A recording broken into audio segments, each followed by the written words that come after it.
আকাশবাণী কলকাতা। স্থানীয় সংবাদ পড়ছি নমামি বসু রুদ্র। পশ্চিমবঙ্গ থেকে গত 14 বছরে 6,688টি কোম্পানি তাদের নিবন্ধীকৃত অফিস অন্য রাজ্যে সরিয়ে নিয়ে গেছে বলে কেন্দ্র জানিয়েছে। রাজ্যসভায় গতকাল বিজেপি সাংসদ দলের রাজ্য সভাপতি শ্রমিক ভট্টাচার্যের এক প্রশ্নের জবাবে কর্পোরেট বিষয়ক প্রতিমন্ত্রী হর্ষ মালহোত্রা জানান, 2011-র 1 এপ্রিল থেকে চলতি বছরের 31শে মার্চ পর্যন্ত সর্বাধিক 1,308টি কোম্পানি মহারাষ্ট্রের নিজেদের দপ্তর সরিয়ে নিয়ে গেছে। এরপরেই রয়েছে দিল্লি। কোম্পানির দপ্তর সরিয়ে নিয়ে যাবার তালিকায় অন্যান্য রাজ্যের মধ্যে আছে গুজরাট, উত্তরপ্রদেশ, ছত্তিশগড়, রাজস্থান, ওড়িশা, এমনকি ত্রিপুরাও। এই তথ্য প্রকাশের পরই রাজ্যে 40% বেকারত্ব হ্রাসের যে দাবি মুখ্যমন্ত্রী মমতা ব্যানার্জি 21শে জুলাইয়ের মঞ্চ থেকে করেছেন, তাকে কটাক্ষ করেছে বিজেপি। রাজ্যের মুখ্য নির্বাচনী আধিকারিকের দপ্তরকে রাজ্য সরকারের প্রশাসনিক ও আর্থিক নিয়ন্ত্রণ থেকে মুক্ত রাখতে নির্বাচন কমিশন তাকে সম্পূর্ণ স্বতন্ত্র করে গড়ে তোলার নির্দেশ দিয়েছে। গত 17 জুলাই এ ব্যাপারে মুখ্য সচিব মনোজ পান্তকে লেখা চিঠিতে একথা জানানো হয়েছে।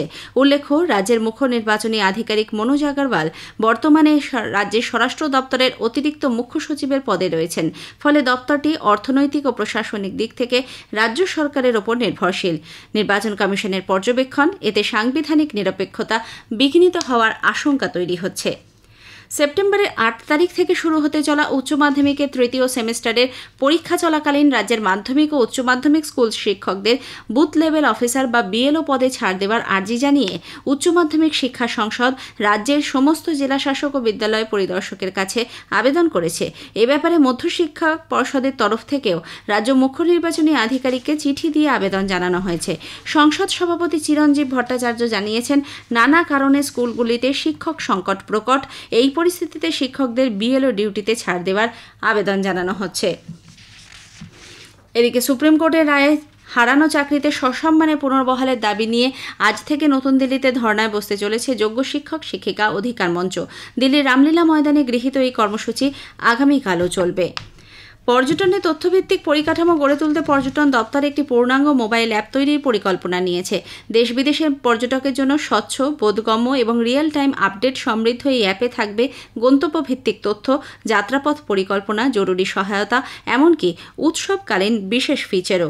পুরো প্রকল্পের জন্য একটি এজেন্সিকে নিয়োগ করা হবে, যারা অ্যাপটির ডিজাইন, বাস্তবায়ন ও 18 মাস ধরে রক্ষণাবেক্ষণের দায়িত্ব নেবে।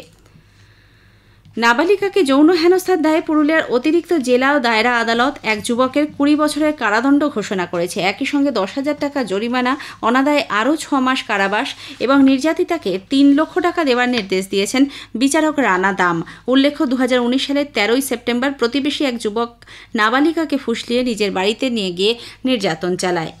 দক্ষিণ 24 পরগনার বারুইপুরের গনিমা মোড়ে এক নাবালকের ওপর ধারালো অস্ত্র নিয়ে হামলার ঘটনায় চাঞ্চল্য ছড়িয়েছে। মোহাম্মদ তানভীর নামে ওই নাবালক রাস্তা দিয়ে যাওয়ার সময় 2 যুবক তার ওপর চড়াও হয়। গলাসহ শরীরের একাধিক জায়গায় কোপ মারা হয় বলে অভিযোগ। রক্তাক্ত অবস্থায় বারুইপুর মহকুমা হাসপাতাল থেকে তাকে কলকাতার SSKM হাসপাতালে নিয়ে আসা হয়েছে। কী কারণে এই হামলা তা স্পষ্ট নয়, পুলিশ তদন্ত করছে। কলকাতাগামী সরকারি বাসের সঙ্গে ট্রাকের মুখোমুখি সংঘর্ষে প্রায় 11 জন জখম হয়েছেন। দক্ষিণ 24 পরগনার কাকদ্বীপের কামারহাটে 117 নম্বর জাতীয় সড়কে আজ সকালে এই দুর্ঘটনা ঘটে। 2 গাড়ির চালকসহ মোট 11 জনকে ডায়মন্ড হারবার মেডিকেল কলেজ হাসপাতালে নিয়ে যাওয়া হয়েছে। 134তম ডুরান্ড কাপ ফুটবল আজ কলকাতায় শুরু হয়েছে। সল্টলেকের যুব ভারতী ক্রীড়াঙ্গনে প্রতিযোগিতার উদ্বোধন করবেন মুখ্যমন্ত্রী মমতা ব্যানার্জি।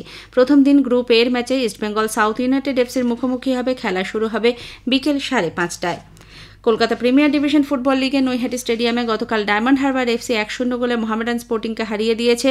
এরিয়ান 1-0 গোলে ভবানীপুর ক্লাবকে পরাজিত করেছে। ইউনাইটেড কলকাতা স্পোর্টস ক্লাব 5-0 গোলে ওয়ারি ক্লাবকে হারিয়ে দিয়েছে। উত্তর বঙ্গোপসাগরে আগামী 48 ঘন্টায় একটি নিম্নচাপ এলাকা তৈরি হওয়ার সম্ভাবনা রয়েছে।